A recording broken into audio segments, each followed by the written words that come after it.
오늘도 주신 주님의 은혜와 평강이 여러분과 함께 하시기를 축복합니다. 잠시 쉬었다가도 괜찮아의 저자 국제사회복지사 김혜영 씨라는 분이 계십니다. 전에도 한번 소개해드린 적이 있는 것 같은데요. 그분은 세상은 내게 좌절을 권했지만 나는 희망을 찾고 싶었다라고 이야기를 했습니다. 사실 이분은 키가 134cm밖에 되지 않습니다. 굉장히 작죠. 이유가 있습니다. 어린 시절에 만취한 아버지로부터 이제 아버지가 이제 이렇게 좀 상처를 줘서 이분이 척추를 다쳤고 또 오른쪽 다리가 왼쪽보다 조금 1인치 정도 짧습니다. 좀 허리가 또 휘어져 있고요. 특별히 아버지가 이러한 알코올 중독으로 또 나중엔 또 뭐 자살을 하시게 되고 또 정신질환을 앓는 또 어머니 또 동생 넷을 키우기 위해서 14살의 어린 나이에 남의 집 일을 돕는 도우미로 들어갑니다. 그런 과정 속에서도 그는 배움의 길을 포기하지 않았습니다. 초등학교밖에 나오진 않았지만 그는 이렇게 얘기했습니다. 대학에 가기 위해 공부한 것이 아니라 살기 위해 공부했다. 악착같이 배웠고 또 직업훈련에 들어가서 기술을 배워서 편물 기술, 우리가 쉽게 얘기하면 이제 뜨개질, 그래서 장인이 됩니다. 그래서 1985년에는 세계 장애인 기능 경기대회에서도 1등을 하고 정말로 어떻게 보면 자신의 기술을 가지고 이제 살아갈 수도 있었을 텐데, 그러나 이 김영 씨는 26살의 나이에 아프리카로 떠납니다. 작은 아프리카의 보츠와나라는 곳에 가서 전기도 들어오지 않는 직업 학교를 그곳에서 만들어요. 그리고 그곳에서 그 희망도 없는 절망 속에 있는 이 아프리카의 이 어린아이들에게 기술을 가르치면서 위로와 용기를 줍니다. 그리고 다시 이제 미국으로 가서 나약 칼리지를 거쳐서 아주 유명한 이제 미국의 콜롬비아 대학 국제사회복지대학원에 입학해서 국제사회복지사로서 이제 전 세계를 누비면서 많은 사람들에게 희망을 줍니다. 어떻게 보면 희망도 없고 꿈도 가질 수 없고 원망밖에 할 수 없는 상황이었던 14살의 어린 장애 소녀는 마침내 많은 사람들에게 희망을 가져다주는 삶으로 바뀌게 되어집니다. 그의 삶이 얼마나 드라마틱한지 그의 스승이었던 콜롬비아 대학교의 모이라 커튼이라는 교수가 그의 삶을 듣고 너무나 감동적이어서 책으로 좀 내라는 권면을 받습니다. 그래서 쓴 책이 청춘아 가슴 뛰는 일을 찾아라라고 하는 그런 책입니다. 이 커튼 교수는 이 책을 추천하면서 이렇게 얘기했습니다. 그녀는 장애를 부정적인 방식으로 정의하지 않고 오히려 많은 사람들에게 공감을 불러일으키는 의미 있는 인생으로 창조해냈다. 원망과 불평 대신에 오히려 많은 사람들에게 공감을 불러일으키는 삶으로 이 사람은 이제 사용했다라는 거죠. 김영 씨는 가장 절망적인 상황을 이겨냈습니다. 배우지 못하고 특별히 아버지로부터 받은 큰 상처를 가지고 있었음에도 불구하고 세계의 많은 절망 가운데 있는 이들에게 소망을 주는 사회복지사로서 사명을 감당합니다. 편안함을 추구한 것이 아닙니다. 어려운 아프리카의 어린을 찾아가 그들에게 용기와 꿈을 전해준 작은 예수님의 모습을 몸소 보여주었습니다. 오늘날 그녀의 삶이야말로 오늘 우리 그리스도인들이 본받아야 할 삶인 듯합니다. 우리에게 맡겨진 하나님의 일을 모른 채 살아가는 것이 아니라 힘들고 어려워도 감당할 수 있는 성도들이 오늘 우리들의 모습이 되어야 되지 않을까 싶습니다. 목회를 하면서 목회자로서 저는 많은 성도님들을 만나죠.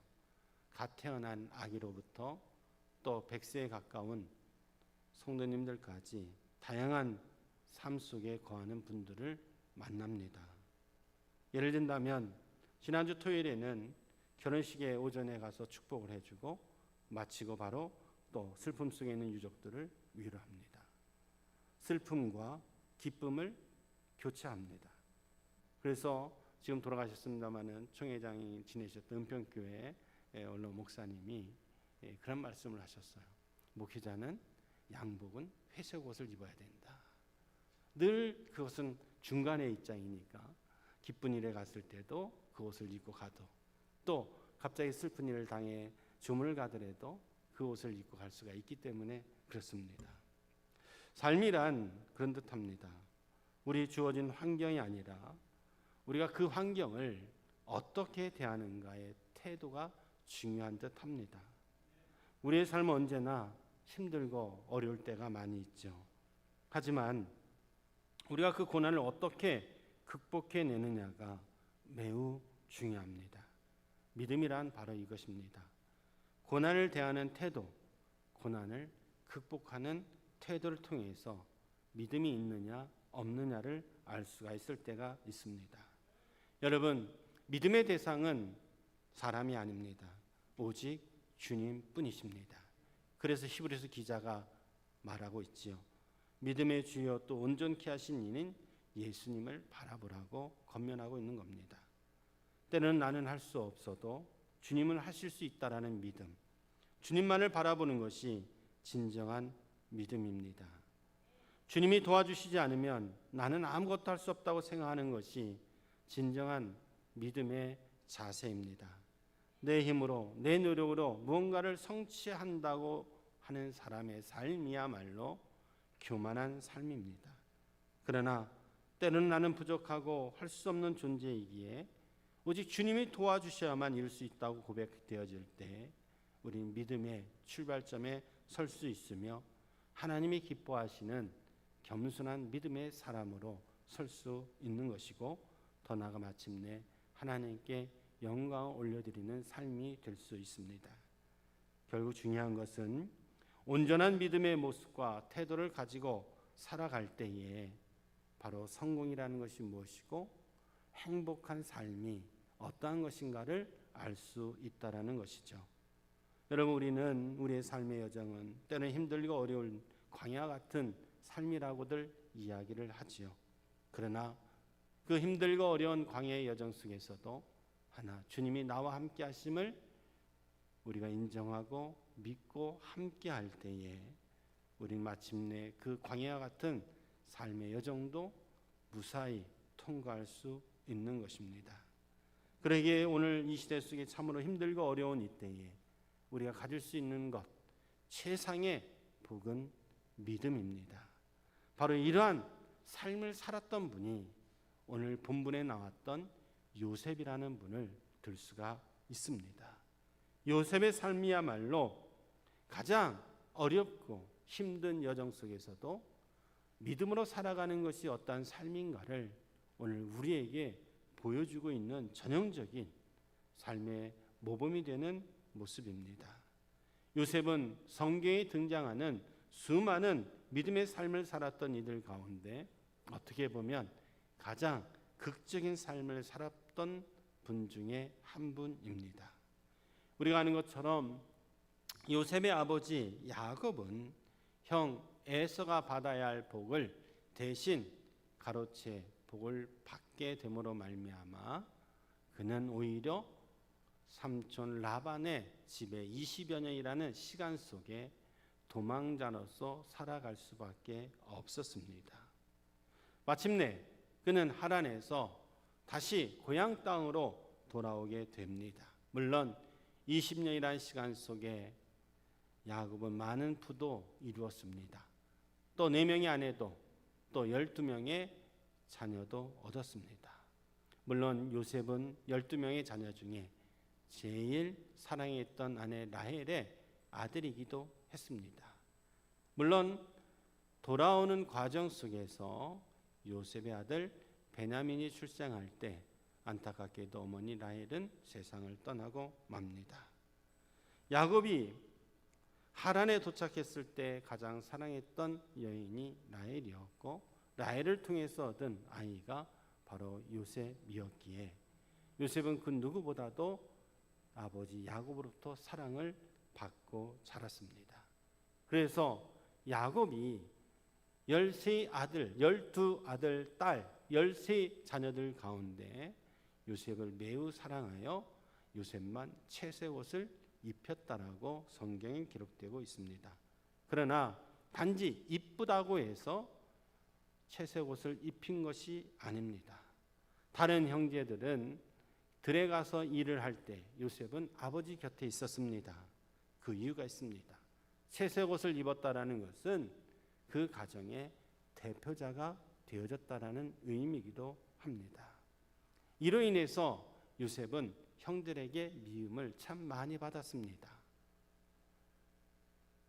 아버지로부터 사랑을 독차지했던 요셉, 질투와 시기, 미움 속에 있었던 요셉, 그리고 아버지로부터 채색 옷을 입힘으로 말미암아 선택되어졌다는 것 때문에 다른 형들에게 참으로 많은 미움을 받았는데 더 큰 미움을 받을 짓을 사실은 요셉이 했습니다.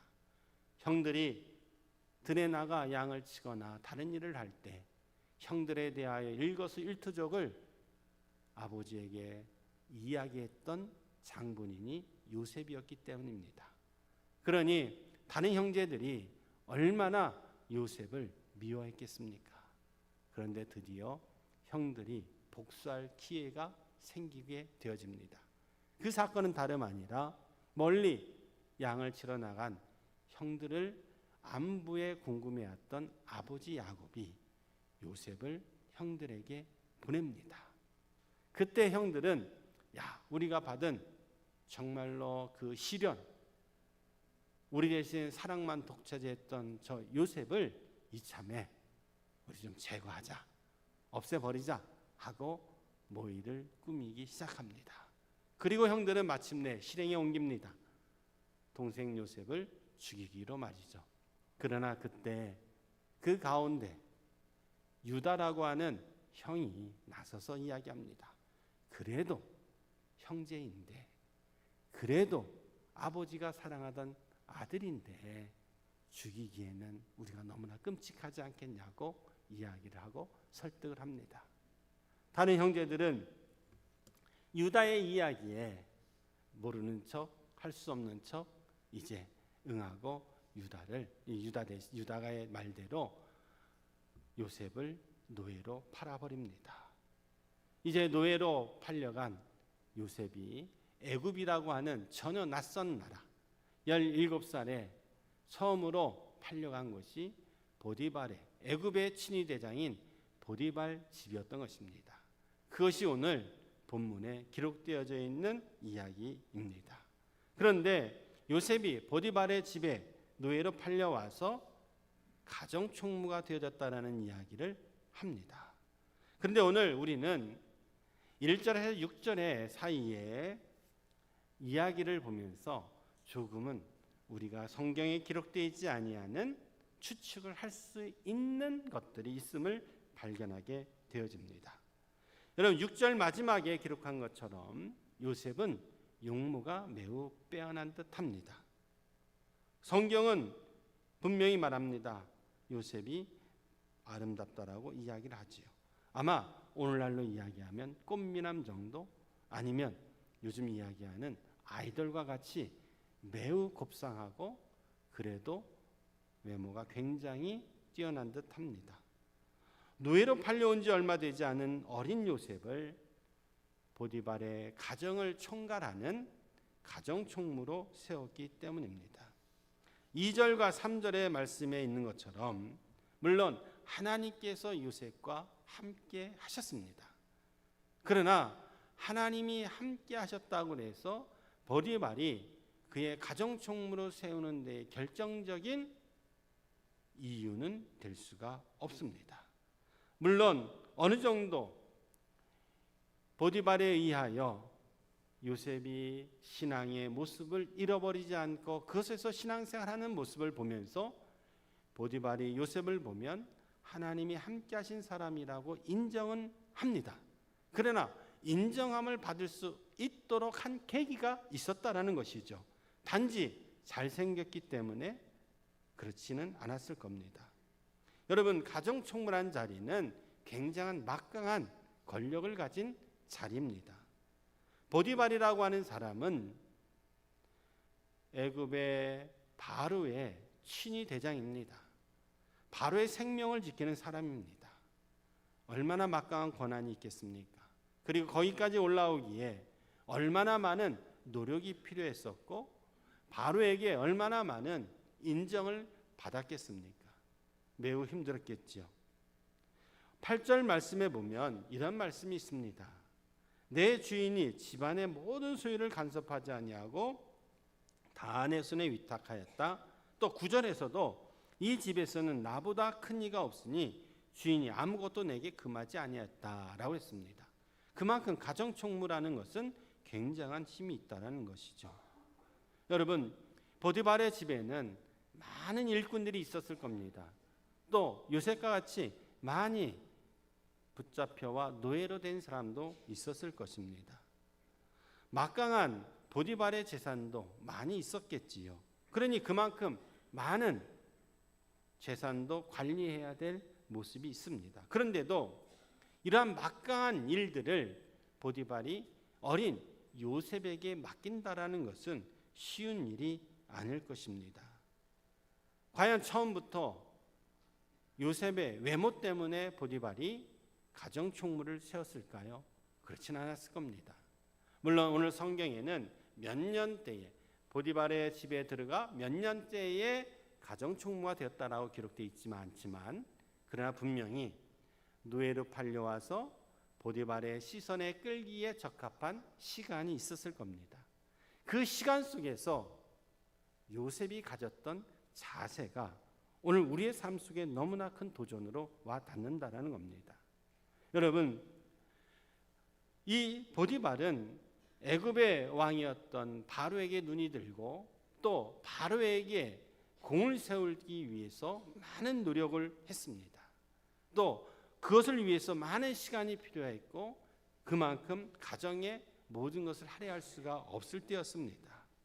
그런데 보디발은 그 많은 사람들 중에 누군가를 맡겨야 되는데 때로는 가족, 인척을 맡길 수도 있었을 텐데 그리하지 아니하고 요셉을 맡겼다라는 것. 더 나아가 그 요셉의 나이가 어리다고 하는 것은 결단코 쉽지만은 않은 그러한 결정이었을 것입니다. 더 나아가 요셉은 자신이 한 번도 들어보지 못한 여호와 하나님을 섬기던 사람입니다. 그러한 요셉을 보디발이 가정총무를 세운다는 것은 쉽지 않았을 것입니다. 그런데 요셉은 그런 과정 속에서 우리가 생각할 수 있는 것이 있습니다. 나이가 어리고 노예로 왔다 할지라도 요셉은 포기하지 않는 것이 있었습니다. 바로 하나님에 대한 절대적인 신뢰였다라는 거예요. 서두에서 말씀드렸던 것처럼 요셉이 만약에 노예로 팔려왔을 때 자신의 신세를 한탄한다거나 자신을 노예로 팔아버렸던 형들의 원망만 가지고 살아왔다라면 그 시간을 보냈더라면 결단코 요셉은 보디발의 눈에 들지 않았을 것입니다. 그러나 요셉은 끝까지 하나님을 의지했습니다. 원망 대신에 하나님이 나와 함께 하심을 믿었고 하나님께서 내게 이룰 것이 어떤 것인지는 모르지만 요셉은 아버지 야곱으로 뒀던 하나님의 약속을 기대하였고 바라보았고 믿었다라는 사실입니다. 그것이 그의 삶 속에 절망이나 원망 대신에 자신에게 맡겨진 일에 대하여 성실히 감당했다는 사실을 보게 되어집니다. 결국 보디발이 요셉을 선택할 수 있었던 것은 요셉의 신앙이 아니라 지금 보이는 요셉의 성실성 때문이었다는 거죠. 물론 요셉은 보디발에게 잘 보이기 위한 것이 아니라 그 이면 속에는 하나님께서 나와 함께 하시고 하나님께서 언젠가는 나를 통해서 이루실 계획하심을 있는 믿음을 가지고 있었죠. 그것을 보디발은 보지 못했지만 나중에 그가 고백한 것이 있었습니다. 하나님이 요셉과 함께 하였다는 것을 인정했다는 겁니다. 여러분, 요셉에게 가장 중요한 것, 성실함. 이 성실하다는 것은 우리가 생각하기에 게으르지 않고 부지런함을 말하는 것이 아닙니다. 똑같은 단어를 쓴 시편 37편 3절에 보면 땅에 머무는 동안 성신을 먹을거리로 삼을지니라 했을 때 이 성실이라고 하는 히브리어는 에무나라는 단어를 썼는데 이 단어의 의미는 견고하다, 확고부동하다, 진실하다, 신실하다, 충성하다, 충성되다 이런 의미가 있습니다. 즉 요셉은 자신의 삶에 대하여 부정하거나 자신의 삶에 대하여 원망하거나 자신의 환경에 대하여 눈물을 짓는 삶이 아니라 하나님을 믿는 믿음으로 그의 충실한 삶, 성실한 삶, 변함이 없는 삶으로 자기에게 맡겨진 일에 대하여 최선을 다했다라는 것입니다. 여러분, 이것이 오늘 우리 그리스도인들이 가져야 될 모습이 아닌가 싶다라는 거지요. 우리 그리스도인들이 살아야 할 삶의 모습, 요셉은 그렇게 살아간 겁니다. 자신이 해야 할 일이라면 끝까지 최선을 다했습니다. 그것이 바로 성실이었습니다. 그것이 바로 충성스러운 모습이었습니다. 그랬기에 보디발이 어린 나이임에도 불구하고 요셉을 자신의 가정총무로 삼아 모든 권한을 맡겼다라는 사실입니다. 심지어 6절 말씀에 이렇게 얘기하죠. 주인이 그의 소유를 다 요셉의 손에 위탁하고 자기가 먹는 음식 외에는 간섭하지 아니하였다라고 말하고 있습니다. 물론 음식이라는 의미 속에는 당시에는 먹을 것으로 많은 사람들을 암살하거나 정적들이 해치는 경우가 다반사였기 때문에 아마 자기의 신변에 대한 부분을 그렇게 표현한 것 같습니다. 그러나 결국 요셉을 통해서 지금 그가 어떠한 선택을 했던, 그가 어떠한 일들에 대하여 잘못했던 간에 그것에 대해 책망하지 않고 보디발은 요셉을 전적으로 신뢰했다는 것입니다. 그런데 반대로 신약 성경에 보면 이 아주 비슷한 모습을 찾을 수가 있는 대목이 나옵니다. 골로새서 3장 22절에 보면 사도 바울이 당시에 골로새 교회 교인에게 한 편지가 있습니다. 그런데 그 편지 내용을 보면 당시에 골로새 교인들도 많은 종이라고 하는 사람들이 교회 구성원 안으로 들어온 것 같아요. 그래서 이렇게 얘기합니다. 종들아, 모든 일에 육신의 상전들에게 순종하되 사람을 기쁘게 하는 자와 같이 눈가림만 하지 말고 오직 주를 두려워하여 성실한 마음으로 하라. 무슨 일을 하든지 마음을 다하여 주께 하듯 하고 사람에게 하듯 하지 말라고 권면하고 있습니다. 종으로서 한마디로 신앙생활은 교회 생활을 이렇게 해야 되고 신앙생활은 어떻게 해야 된다, 이것이 아니라 종으로서의 신앙인답게 살아라 라고 권면하고 있는 겁니다. 자, 그렇다면 신앙인답게 살아간다는 것이 뭘까요? 어떻게 해야 예수 그리스도의 복음으로 구원받은 자답게 살아가는 것이 신앙인의 모습일까요? 한마디로 요셉의 모습을 보면 자신에게 주어진 삶에 대하여 성실하게 최선을 다하는 것이라는 것입니다. 종이라면 종으로서 남들처럼 주인이나 다른 사람의 눈치를 보면서 적당하게 일하지 말라는 겁니다. 하나님을 믿는 사람의 자세에 대하여 이야기하고 있는 것입니다. 결국에는 신앙이라면 하나님께 부끄럽지 않는 삶이어야 한다라는 것을 간접적으로 말씀하고 있습니다. 여러분, 우리가 성실히 일해야 될 이유가 뭘까요? 오늘날 그리스도인으로서 세상 속에서 어떻게 살아가야 할까요? 바로 요셉과 같이 하나님을 믿는 신앙인의 모습이라면 적어도 하나님을 기반으로 믿는 신앙의 기초 위에 신앙의 그리스도인의 삶의 모습이 반드시 나타나야 한다는 것입니다. 하나님 앞에 부끄럽지 않는 삶이 되기 위해서 최선을 다하여 맡겨진 일을 감당할 때 가능하다는 것이죠. 여러분, 신앙인으로서 우리가 맡겨진 일을 최선을 다할 때 그런 우리의 모습을 통해서 우리 주변의 사람들이 하나님께서 우리와 함께 하심을 보았다고 인정을 받아야 한다는 겁니다. 요셉은 그겁니다. 요셉은 보디발이 하나님이 어떠한 분인지 모릅니다. 그러나 요셉이 믿는 하나님이 보디발이 보기에 하나님께서 함께 하셨다라고 인정을 받은 이유는 요셉의 신앙인으로서의 삶을 살았기 때문에 가능했다는 겁니다. 결국 오늘 이 시대 속에서도 우리가 많은 사람들이 교회를 떠나는 이 시대 속에 우리에게 맡겨진 것이 뭘까요? 우리에게 맡은 일, 그리스도로서 세상 속에 맡겨진 일에 대하여 최선을 다하는 삶이 오늘 우리가 다시 한번 세상을 바꿔나가는 촉매제가 될 수 있다는 사실을 우리는 잊지 않았으면 좋겠습니다. 요셉과 같은 우리를 통해서 세상 사람들이 하나님이 함께 하심을 인정할 수 있는 삶의 모습이 우리를 통해 나타나야 한다는 것입니다. 바로 저와 여러분, 여기 앉아 계신 여러분을 통해서 하나님이 여러분들과 함께 하심이 믿지 않는 사람들로 통해서 인정받을 수 있는 복된 삶이 되었으면 좋겠습니다. 그런 은혜가 임하기를 축복합니다. 여러분, 맡은 일 하면 신약성 예수님께서 우리에게 비유로 말씀해 주신 비유 중에 가장 대표적인 비유가 있지요. 뭘까요? 바로 달란트 비유일 겁니다. 어느 한 주인이 멀리 여행길에 오를 때 세 종에게 달란트를 맡깁니다. 5달란트, 2달란트, 1달란트. 돌아와서 이제 평가를 하지요. 5달란트 난 사람은 열심히 자기의 맡은 일에 대하여 최선을 다해 5달란트를 남겼습니다. 2달란트 남겼죠. 1달란트는 어떻게 했습니까? 그냥 땅속 깊이 숨겨 두었습니다. 그리고 그냥 와서 1달란트를 꺼내 놓았죠. 어떻게 됐습니까? 5달란트, 2달란트 받은 사람은 주님 앞에 인정을 받습니다. 착하고 충성된 종이라고 칭찬을 받고 가장 중요한 복을 받습니다.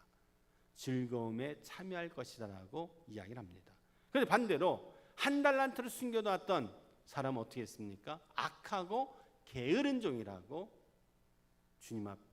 주인에게 책망을 받고 내쫓김을 당합니다. 여러분, 우리는 반대 이렇게 생각할 수도 있을 겁니다. 그렇다면 만약에 5달란트 받은 사람이 자기가 열심히 한다고 했는데 적자를 냈어요. 2달란트밖에 남지 않았어요. 2달란트 받은 사람도 1달란트밖에 남지 않았어요. 주인에게 이야기할 때 그럼 주인이 과연 책망을 할까요? 오늘 말씀을 보면 그렇지 않을 겁니다. 왜냐하면 주인이 초점을 맞추고 한 이야기는 남은 것에 대하여 초점을 맞춰 이야기한 것이 아니라 과정을 이야기한 것이기 때문입니다. 맡은 것에 대해서 얼마나 최선을 다하여 충성했느냐를 본 것이지 결과물을 가지고 평가한 것이 아니기 때문에 그렇습니다. 결국 우리는 중요한 것이 있습니다. 주인이 볼 때 착하다고 하는 것은 어떠한 요즘 이야기하는 단순히 선하다라는 의미하는 것이 아니라 얼마나 내게 맡겨진 일에 대하여 최선을 다했는가에 있다라는 겁니다. 그렇다면 우리가 이것을 적용한다면 오늘 우리의 삶 속에 우리는 얼마나 세상 속에 그리스도인으로서 최선의 삶을 다했느냐 하는 겁니다. 말씀을 통해서 우리의 삶 속에 그리스도인이라고 하는 신앙의 모습을 가지고 얼마나 최선을 다하며 살았느냐. 이것은 어떠한 많음과 또 능력의 문제가 아닙니다. 중요한 것은 나에게 맡겨진 일, 주어진 일에 대하여 환경에 대해서 원망과 불평이 아니라 있는 그대로의 모습 속에서 얼마나 그리스도인으로서의 삶을 누리며 살았느냐 하는 겁니다. 가령 예를 든다면 어떠한 육신의 질병 가운데 있는 성도가 있습니다. 많은 사람들 앞에서 절규를 합니다. 내가 하나님을 이렇게 믿었는데 나에게 이러한 질병을 줘서 고통 속에 있느냐라고 원망한다면 세상 사람들은 뭐라고 이야기할까요? 예수님을 그분을 보고 믿을까요? 그렇지 않을 겁니다. 때로는 어려울 때도 있지요. 삶의 여정 속에. 그러나 그 어려움 속에서도 주님이 나와 함께 하심을 믿기에 나는 오늘도 이겨나가는 바로 김혜영 사회복지사처럼 말이죠. 세상 사람들 그들을 보고 그렇게 말할 겁니다. 역시 믿는 사람은 다르구나. 말 한마디 돼도 그럴 겁니다. 예수님 믿는 사람과 그렇지 않은 사람과의 모습 속에 분명히 그들이 바라보는 것은 하나님을 믿는 사람인데, 하나님을 믿는 신앙인인데 어떻게 그렇게 할 수가 있을까라고 평가를 할 것입니다. 여러분, 그렇습니다. 오늘 우리의 삶의 모습 속에서 단순히 달란트의 비유, 물론 우리에게 맡겨진 교회 내의 직분 충성하면 좋지요. 그러나 그러한 작은 것에 몰입되지 말고 전체적으로 우리가 생각할 때 우리의 삶 속에서 정말로 하나님께서 나에게 맡겨진 일에 대하여 나는 얼마나 감사하며 감당하며 최선을 다하고 있는가. 오늘 요셉처럼 그 어린 20도 안 된 그 젊은 청년이 자신을 바라보는 형들을 미워하지 않고 그가 있는 그 자리에서 하나님을 믿는 그 믿음의 신뢰 속에서 다른 모든 것을 극복해 나가는 그의 과정의 모습처럼 오늘도 우리에게 분명히 오늘도 그러한 모습이 절대적으로 필요하다는 사실입니다. 그럴 때 달란트 비유에서 마지막으로 주어지는 게 있었습니다. 주인의 즐거움에 참여라는 말씀처럼 우리도 진정으로 그런 삶이 될 때 하나님의 영광을 드높여지며 또 우리의 삶 가운데서도 기쁨과 행복과 성공의 삶을 살아갈 수 있음을 우리는 잊지 말아야 합니다. 지난 주일 뇌졸중을 극복하며 자신에게 주어진 달란트, 왼손으로 피아노를 치는 우리 이훈 집사의 피아노 연주를 우리는 들었을 겁니다. 자신이 섬기는 교회 외에 처음으로 교회에 와서 보여준 교회가 우리 교회였습니다. 어머니가 그런 말씀을 했습니다. 목사님, 또 다른 하나님의 비전을 이제야 새롭게 보았습니다.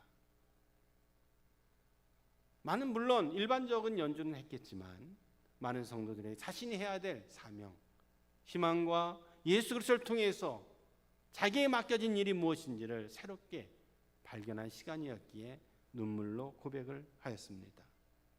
그의 아버지는 물론 처음 우리 프로야구의 시대를 열었던 MC 청룡 이해창 선수였습니다마는 늘 무뚝뚝합니다.